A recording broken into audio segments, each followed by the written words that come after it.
Donc là, on va se retrouver en viticulture.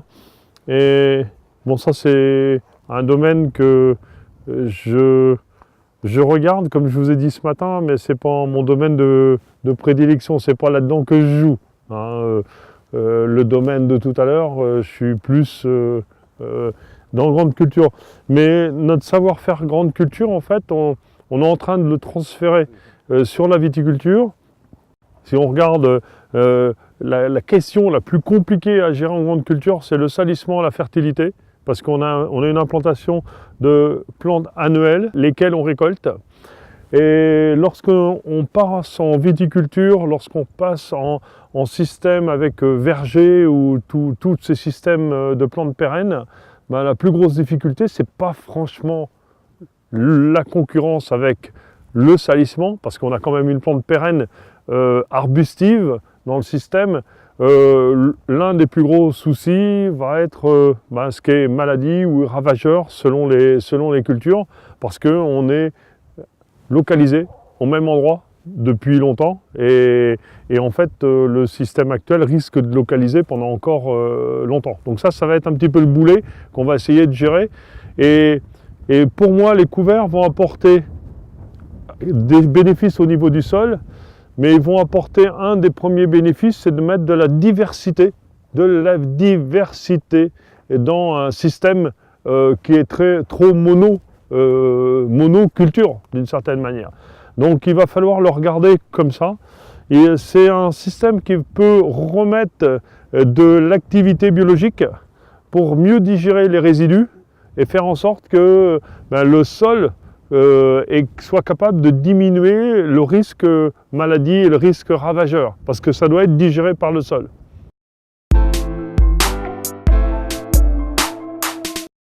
On peut se retrouver avec des niveaux de fonctionnement du sol complètement différents.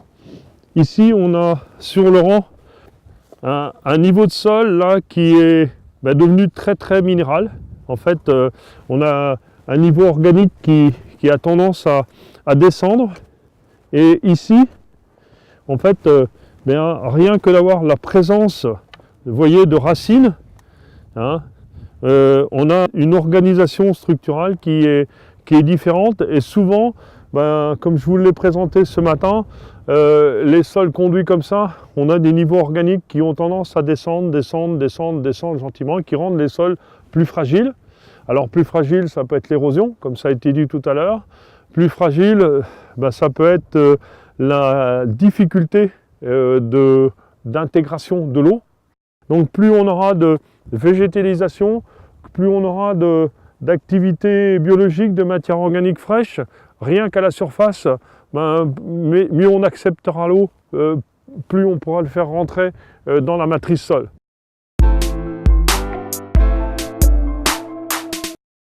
L'autre point que je vois assez souvent, parce qu'on fait quand même un peu de profil en viticulture, c'est qu'on a tendance à être très branché et de se dire faut que j'aille un rang propre, un cavaillon propre, parce que c'est là que ma plante se nourrit. En fait, quand on y regarde un peu plus, il y a un peu de racines là, mais en fait, vous voyez qu'il y a quand même une partie de racines fonctionnelles qui est quand même largement dans le milieu.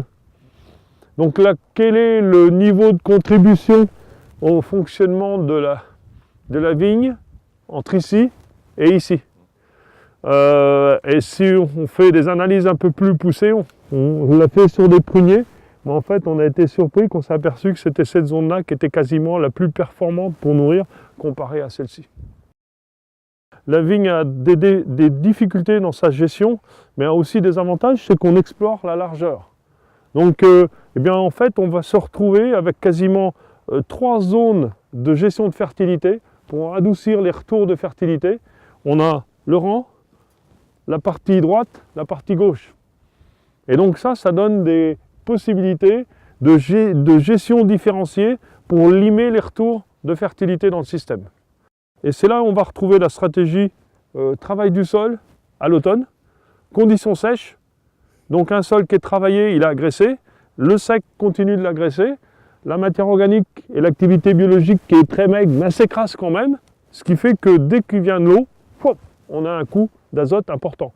Ça veut dire que dans une situation comme ça, en fait, on s'expose à des coûts d'azote qui peuvent être importants parce que je vous dis, le travail du sol est minéralisateur et si on met de l'eau dessus, ça peut exploser.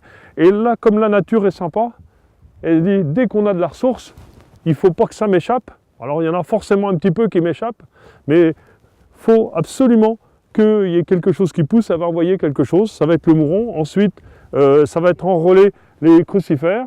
Donc ça peut être de bon aloi d'avoir des plantes qui viennent à ce moment-là et qui sont capables de le capter pour éviter donc déjà les pertes. Et il est très dangereux de se retrouver avec de la fertilité libre alors qu'on n'a pas de végétation pour la capter.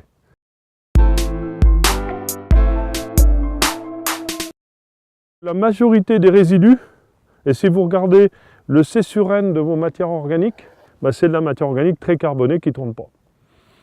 Et en fait, si on met de la végétation, et mettre de la végétation telle que de la févrole, ou d'autres couverts, on va en parler tout à l'heure, ça permet de mettre du sucre, de l'azote, donc de mettre, j'exagère un petit peu, mais de mettre une végétation beaucoup plus digeste pour l'activité biologique qui va aider à faire tourner un petit peu la matière organique. Parce que l'objectif, c'est pas de stocker, c'est de faire en sorte que ça tourne soit plus lentement, mais que ça tourne.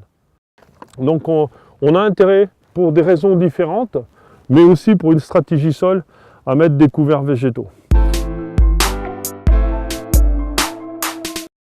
Dans les couverts qu'on pourrait choisir, ok, il nous faut de l'azote, mais comme on sait qu'on a des flux d'azote à un moment positif qui peuvent être très importants, ça peut être intéressant d'avoir peut-être des crucifères ou d'autres crucifères, des plantes qui sont capables de capter de l'azote assez rapidement, et là-dessus, c'est les crucifères.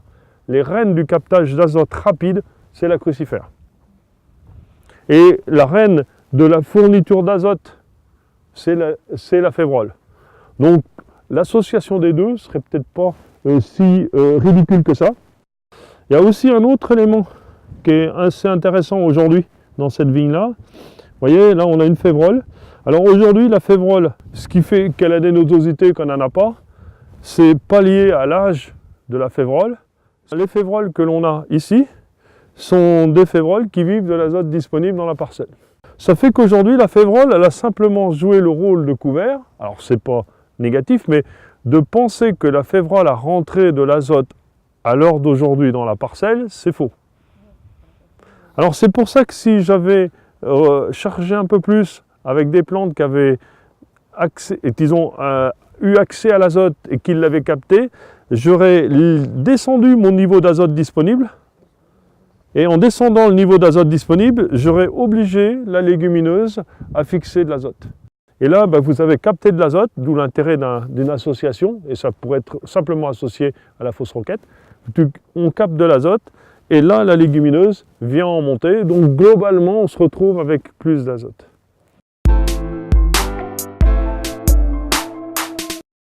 La destruction va énormément conditionner la vitesse à laquelle ça va revenir. Donc c'est pour ça qu'on va être plutôt favorable soit du broyage, soit du roulage, pour entretenir et faire en sorte que la libération, on la ralentisse, et plus on ira en chercher, plus il faudra être prudent là-dedans. Ce qui va nous permettre après, une fois qu'on commence à remonter de la fertilité, d'être capable de jouer avec les zones que l'on a de chaque côté du rang.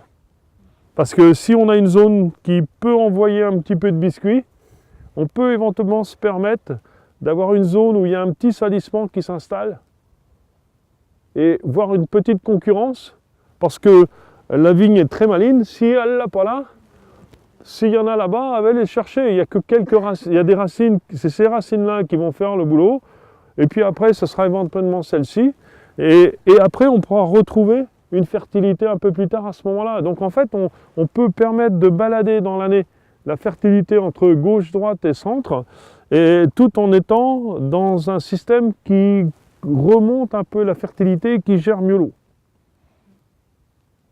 Et toujours intégrer que le travail du sol et la manière dont on sort du couvert peut avoir énormément d'impact sur la vitesse à laquelle on retrouve la fertilité. Et sur certains terrains plus rocailleux, plus limites, on pourra aller jusqu'à une certaine stratégie, une fois qu'on aura remonté la fertilité, jusqu'à de la couverture en été. En même temps, si on paille, en fait, il va y avoir de l'eau qui va être préservée, qui va faire que la minéralisation va pouvoir se faire plus longtemps après. Donc, on a financé un petit peu de paillage pour faire en sorte que les flux de fertilité puissent se faire mieux pendant l'été, parce que la température, le sec, bloque les flux.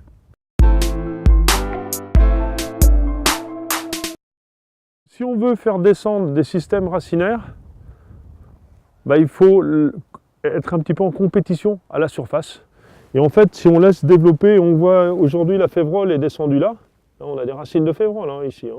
On est quasiment à 50-60 cm.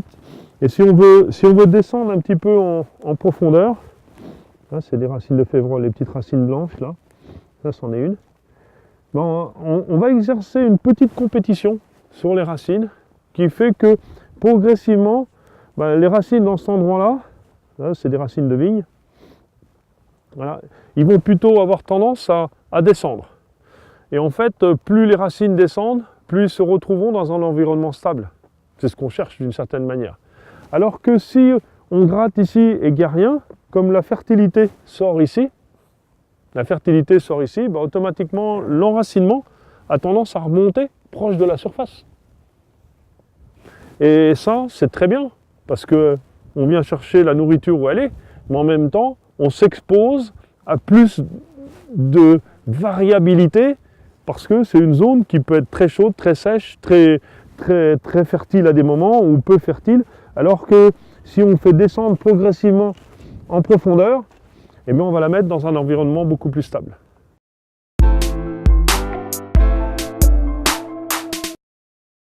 En fait, c'est ce qu'on a vu dans les stratégies qui ont été d'enherbement. Si on revient à 20 ou 30 ans, quand on a eu les stratégies d'enherbement, je ne sais pas si ça a été le cas ici, mais il y a eu des stratégies d'enherbement. En fait, on a fortement diminué la productivité avec l'enherbement. En fait, il faut intégrer que de l'enherbement spontané, les plantes spontanées, comme on va voir le pâturin, on peut avoir la fétuque, on peut avoir des pissenlits, des trucs comme ça, c'est souvent des plantes qui sont les plus aptes à passer les périodes les plus difficiles de l'année dans le terrain. Et ces plantes-là, eh bien, c'est des plantes qui seront plus concurrentielles, parce que la période la plus compliquée pour survivre, c'est le plein été. Et le plein été, c'est là que tu risques le plus de concurrence. Donc on peut accepter des plantes un peu plus longtemps sur un des rangs, mais en ayant un couvert qui construit de la fertilité à un moment donné, et après qui redistribue un peu plus de fertilité, mais en fait, on va avoir des compensations, et plus on aura un niveau de fertilité qui monte un petit peu, bien plus on pourra pousser le couvert un petit peu plus loin. Et dans le monde agricole, on a souvent mis l'eau en avant, alors que c'était souvent la fertilité qui était le premier facteur limitant. Mais c'est pas grave, ça sert à plein de choses. La matière organique, stocker de l'eau, structurer le sol, nourrir l'activité biologique et tout le reste, quoi. Et tout le reste. Donc il faut accepter que ça ne se redistribue pas d'un seul coup d'un seul.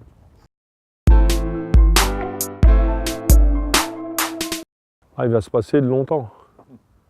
Penser qu'on va être autonome aussi facilement que ça et rapidement, c'est un leurre. Ça met le temps, hein. J'ai dit lentement pas vite ce matin, il faut accepter. Mais on ne recréera pas.